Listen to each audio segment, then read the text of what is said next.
This week on the Frontiers of Medicine. Epilepsy. Controlling it with drugs is only marginally successful. But now, a new implantable device is helping some epileptics lead normal lives. Torn knee cartilage. It's ruined the careers of athletes and weekend warriors alike. But now, a new surgical implant is helping the body regenerate torn meniscal knee tissue. Incontinence. It can strike anybody at any age.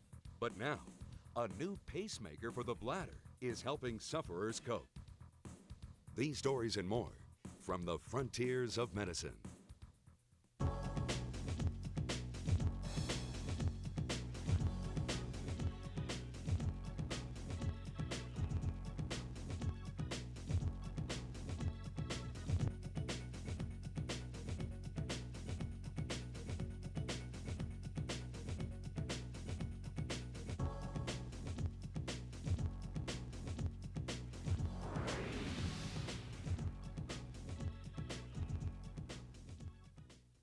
Funding for this program is provided by the Medtronic Foundation, celebrating Medtronic's 50 years of pioneering therapies that restore health, extend life, and alleviate pain. Medtronic, when life depends on medical technology. Now, here's your host, Dr. Louis Sullivan. Welcome to the Frontiers of Medicine. Epilepsy affects tens of thousands of Americans, but a revolutionary new implantable device is offering hope to many of these sufferers. Some are calling it the pacemaker for the brain, a new FDA-approved device for epilepsy patients who cannot control their seizures through traditional surgical or medical treatments. It is called the neurocybernetic prosthesis, or NCP system, and it offers relief from the frequency and severity of some epileptic episodes. The effect on the new recipients? Improving their quality of life and giving them a much greater sense of independence. John Richards has lived with seizures since he was 11 years old. Epilepsy, it just kind of stopped my life as I knew it. Doctors told me that I couldn't work, it was too dangerous. I couldn't drive, it was too dangerous. At risk of hurting myself and possibly somebody else. Epilepsy is most common in early childhood, and then the incidence of it begins to decrease through young adulthood and mid-adulthood until later life. It's a very common problem. It's about as common as insulin-dependent diabetes. So it's a very, very common medical problem. It's a major reason for emergency room visits, and it's the most common chronic neurological condition. Epilepsy is a misfiring of electrical nerve cells in the brain where an intricate communication system is at work. 30% of epilepsy cases can be attributed to head injuries, tumors, poisoning, or a variety of childhood diseases, while 70% have unknown causes. These misfires or seizures can flood the entire brain. Neurologists classify these types of seizures as generalized. Seizures localized within one part of the brain are called partial. Partial seizures can produce temporary twitching, spasms, speech impediments, and in some cases, unconsciousness. These partial seizures are the target of the NCP system. Approximately 40 to 50 million people worldwide have epilepsy. In the United States, it's estimated to be around 2.5 million people with epilepsy. Now, of that number, the majority of people gain some degree of seizure control, if not total seizure control, with the anti-epileptic drugs that are on the market. But there's still 20% of that total number that do not have seizure control.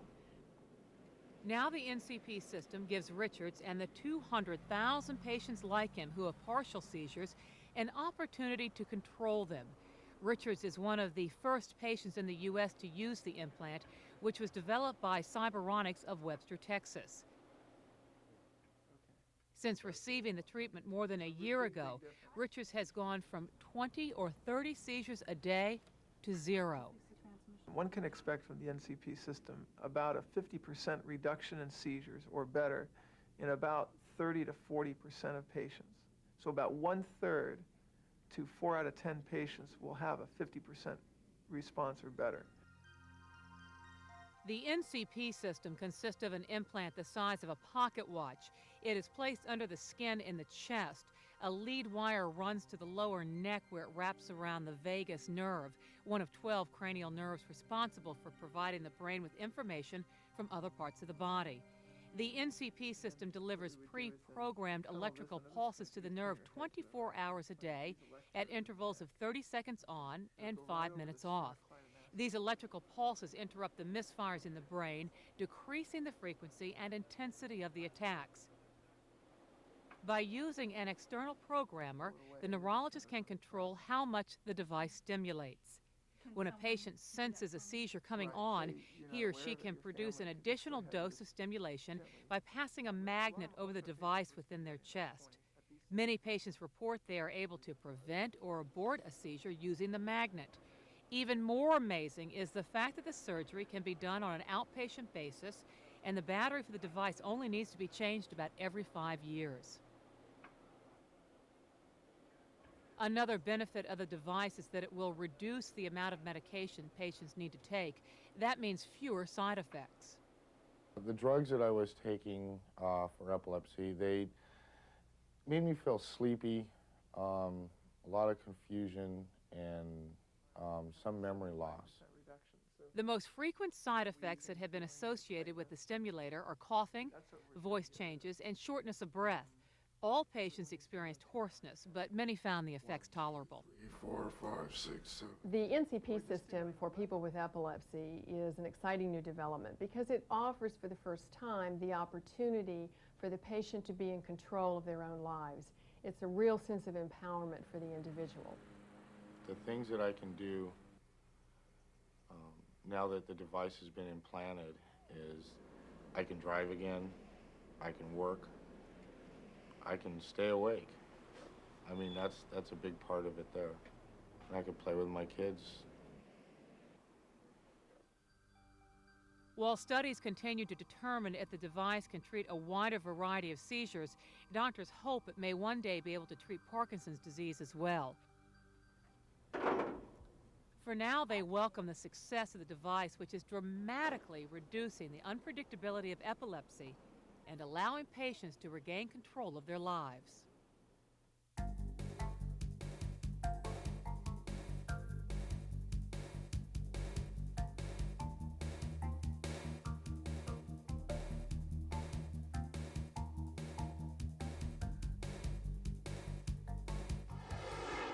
A new drug holds great promise for people who suffer from lupus. Jed Duvall has that story and more in this edition of Medifacts.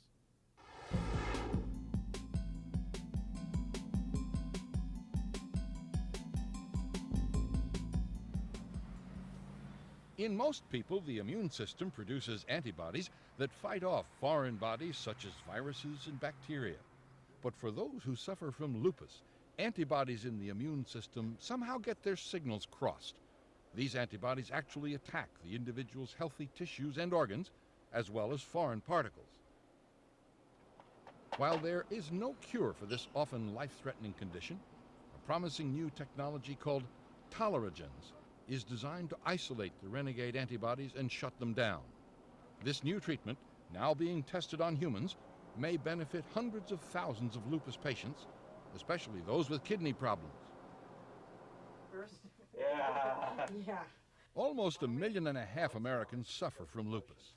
90% of the victims are women who are often first stricken between the ages of 18 and 24. The most common type of lupus is known as systematic lupus, which is thought to be a non-contagious, chronic, inflammatory disease which for unknown reasons affects many different parts of the body, including the muscles, joints, the heart, the lungs, and kidneys. The destructive nature of lupus can be seen through a closer look at our blood cells. The body has both red and white blood cells. Of the white blood cells, B cells create the antibodies that mark cells for destruction. For reasons unknown, some of these B cells produce harmful antibodies which do not recognize the difference between healthy and destructive cells. In order for a B cell to produce antibodies, it must receive 2 signals from interacting T cells. If it only receives one signal, it will shut down. La Jolla Pharmaceuticals has developed LJP394, a new compound containing toleragens. Toleragens are designed to seek out the harmful B cells and bind to them, while blocking the reception of one of the two necessary signals. This will leave the immune system intact while removing only the diseased cells. This is something other therapies, such as steroids and chemotherapy, cannot promise. This is a unique treatment. There's nothing like it that's ever been tested. The chemotherapy drugs or immune suppressive drugs make one prone to opportunistic infections, fungal infections, unusual viruses, similar to what we would see in AIDS patients that are often very, very difficult to treat. In the next year, trials of over 200 patients at 40 clinical sites will determine LJP394's potential. It is hoped that toleragens will provide a safe alternative available for thousands of lupus patients currently without essential therapies. Over 50% of the adult American population is missing one tooth or more. But thanks to continued improvements in dental technology, tooth replacement is poised to enter the 21st century. It's called the Freeolit 2 dental implant. And since more people than ever are getting dental implants, it offers a number of advantages over dentures and bridges. Dr. Timothy Kozinski of Bingham Farms, Michigan, practices implant dentistry. A dental implant is a piece of metal, usually made of titanium, that's surgically placed in the jawbone. It allows us to anchor something to it. We could anchor a denture, as we have here.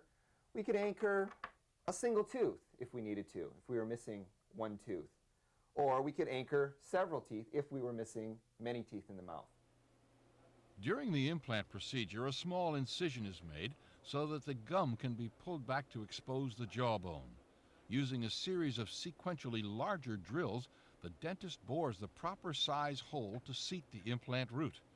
An implant is then placed in the jaw site by either tapping it into place or threading it, much like turning a screw. A flat screw is placed in the implant to seal out foreign matter, while the gums heal around it. Afterwards, the dentist stitches up the gums and sends the patient on his way. A week later, the stitches are removed. A 3 to 6 month healing period follows to allow for osseointegration, or the growing of the jawbone within the implant. Once healing is achieved, the implant is ready for fitting with a new tooth. The flat screw is removed and replaced with a taller screw called a transfer coping. An impression is made so that the new tooth can be molded, and at last the new tooth is cemented or threaded into place. The cleaning of them is an incredible experience, where before I had a bridge and I had to thread floss in between there. Now I can go up and down. You don't know how wonderful that is when you haven't done it in a long time. Approved by the FDA, the Freeolit 2 has an almost 98% success rate in over 500,000 cases worldwide. And that's something to smile about. The brain. It has forever remained aloof, a mysterious and treacherous terrain waiting for the right scientific tools to unlock its mysteries. Now that day has come. Researchers at the University of Pennsylvania Medical Center are deep in tests on an advanced brain imaging agent that gives them a clear view of the brain, a window into chemical activities responsible for movement, memory, and emotion. Such visual information is as useful as it is fascinating. It may, for example, help recognize such diseases as Parkinson's and Alzheimer's at their onset, giving doctors an important jump on slowing the progression of these debilitating diseases. Dr. Hank Kung, professor and chief of radiopharmaceutical research at the University of Pennsylvania Medical Center, joined with a team of chemists, pharmacologists, psychiatrists, and radiologists to engineer the groundbreaking agent which is called Trodat.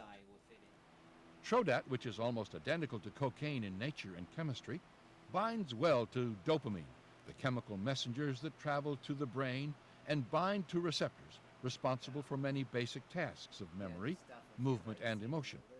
A loss of these dopamine transporters in the brain is one of the hallmarks of both Parkinson's and Alzheimer's. Using microscopic amounts of Trodat, scientists can track dopamine transporter activity as it occurs. The minimally radioactive Trodat causes an array of photons or light to be emitted, which in turn allows images to be captured with a SPECT, or single positron emission tomography camera. When the small amount of tracer with containing radioisotope is injected into human subject, it will follow the blood flow and it will get into the brain, and it will specifically bind to the dopamine transporter. When this happens, the radio tracer that attached with the molecule would emit a photon, what we call photon, when it's decayed. And this photon is the information will be detected by the SPECT camera. If the images show a loss of dopamine messengers, it may be an indication of degenerative diseases such as Parkinson's and Alzheimer's. Typical scans of the brain for diagnosis of such diseases often use more radioactive elements or costly procedures, and they do not scan as well. What makes Trodat exciting is that it makes it possible for us to study people and patients safely and economically. The alternatives for studying the dopaminergic system are much, much more expensive, somewhat more dangerous, and potentially more invasive. Trodat is also being tested in healthy women to study the relationship between activity in the brain and estrogen levels during a woman's menstrual cycle. Basic functions such as memory, reflexes, and coordination can be tested, and then areas of the brain are scanned for activity.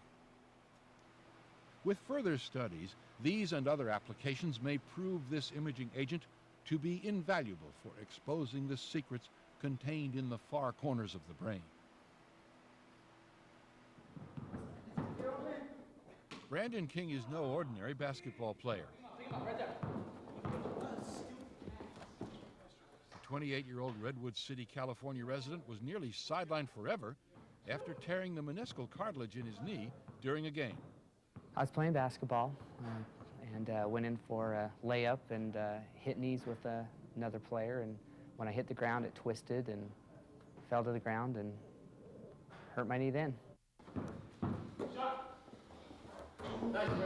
But now the ball is back in Brandon's court after he took part in an FDA-approved clinical trial that is showing promising results for patients suffering from torn meniscal knee cartilage. Located in the knee joint between the thigh and shin bones, the meniscus is a C-shaped fibrous cartilage tissue that plays a crucial role in joint stability and lubrication. What the meniscus does is takes two surfaces that don't perfectly match up and makes them match up perfectly. And therefore, the pressure is spread out in the best possible way in the normal joint. It is the most frequently damaged cartilage in the human body, resulting in more than 300,000 surgeries annually in the U.S. Just 10% of these injuries are repairable with the existing meniscal tissue left in the knee, leaving most patients to endure a meniscectomy, in which the damaged cartilage is removed. But this procedure often leaves patients susceptible to crippling osteoarthritis and may eventually require them to have a total knee replacement. People who have had their meniscus removed over a long period of time tend to end up with a very bad arthritis in their knees. This is one of the major sources of artificial knees in the United States. Okay. The two bones begin to rub on each other. Not very much, a little bit at a time, but eventually that results in a wearing away of the articular cartilage, or that white covering on the end of the bone, which is so important to maintaining joint health. But now, thanks to new tissue engineering technology, Regen Biologics of Redwood City, California, has developed the arthroscopically inserted meniscus implant for the repair and regeneration of damaged meniscal cartilage. Made of collagen, the body's most plentiful protein, the implant forms a foundation that can be naturally absorbed by the body. That is, once the implant is sutured into place, it acts as a scaffold or a temporary framework for the body's own meniscus cells as they migrate onto the implant and multiply to form new meniscus tissue.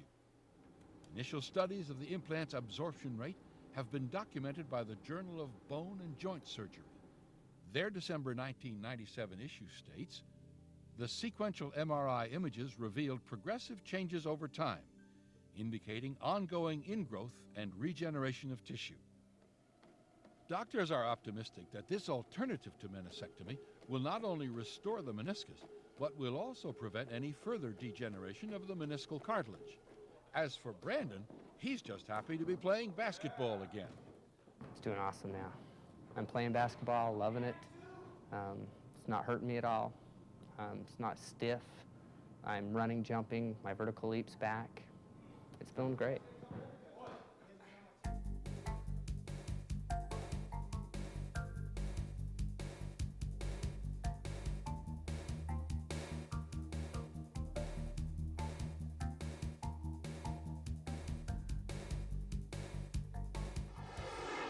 Incontinence.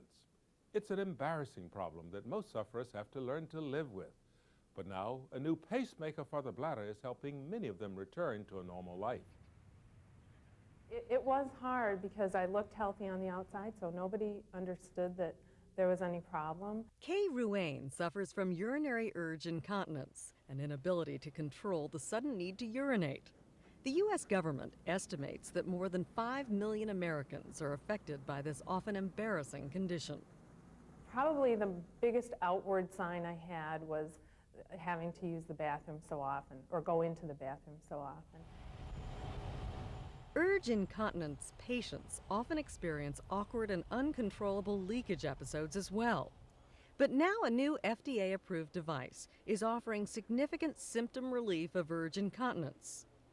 Commonly called a pacemaker for the bladder, the InterStim continence control therapy device is offering a new option, eclipsing earlier treatments that weren't adequate for many patients. The advantage of this therapy is that it restores normal bladder function, and it's a substitute for other remedies such as drugs, which may have unwanted side effects, or major abdominal surgeries, which have high risks. InterStim implantation does involve surgery, however. The implant consists of two parts. There's an electrode which is placed in a tunnel, we call it a foramen in the tailbone. The electrode is attached to an extension lead which is tunneled beneath the skin, around the flank, into the tummy or the abdomen. It is attached then to a battery-powered pulse generator, which is very similar to a heart pacemaker device. After implantation, the device regulates bladder function by signaling the sacral nerves at the base of the spine to contract or relax as urine is stored or eliminated via a series of painless electrical impulses programmed into an external computer. It says you've only activated it 32 times. Is that good?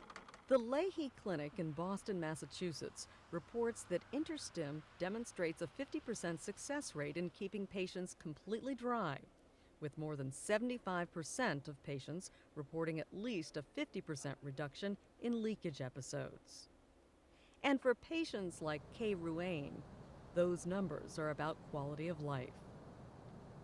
The remarkable thing about this implant is, since I've gotten it, I am so aware of the control that I have now over my life that I didn't have before. It's just absolutely remarkable. In my opinion, this is truly a revolutionary therapy. And the reason is that it is the only treatment which can address on a 24-hour-a-day basis the underlying problem, namely a spastic disturbance in the regulation of toileting behavior.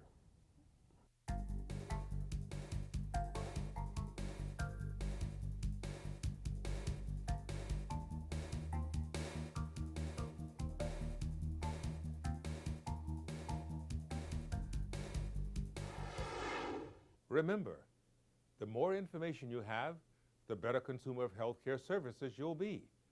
A good starting point, our website, which is information about the stories covered by Frontiers of Medicine and how to find other health information.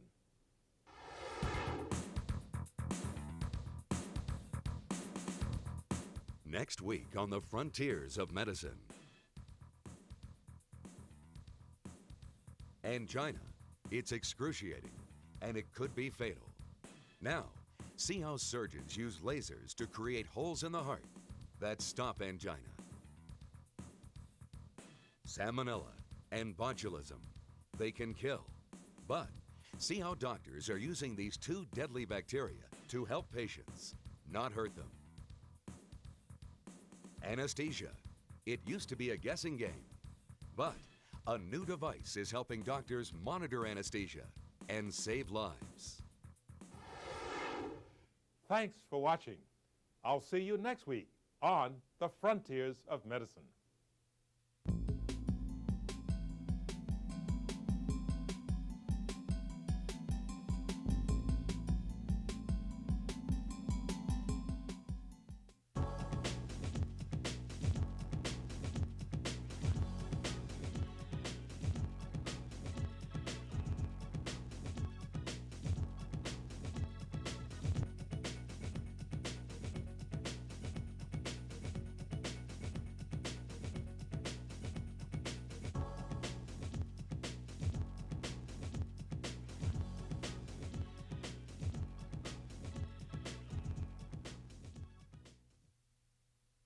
Funding for this program is provided by the Medtronic Foundation, celebrating Medtronic's 50 years of pioneering therapies that restore health, extend life, and alleviate pain.